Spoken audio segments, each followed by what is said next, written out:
आइए रेप्टिलिया के कैरेक्टरिस्टिक के बारे में समझा रहे हैं। यहाँ लिखा हुआ राजस्थान, कोटा, काफ़ी पॉपुलर वर्ड है। आर से क्या है रेप्टिलिया, जे से क्या है जैकब्सन सार्गन, टी से क्या है थ्री चैम्बर, एच से क्या है हर्ट। इससे क्या मतलब हुआ, रेप्टिलिया के अंदर में जैकब्सन सार्गन पाया जाता है और हर्ट जो होता है थ्री चैम्बर्ड होता है।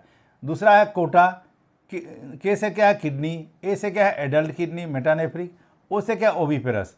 इससे क्या मतलब हुआ, रेप्टिलियन जो होते हैं ओविपेरस होते हैं। किडनी इनके अंदर में एडल्ट किडनी यानी मेटानेफ्रिक किडनी पाया जाता है। किडनी दो तरह के होते हैं, मेसोनेफ्रिक और मेटानेफ्रिक।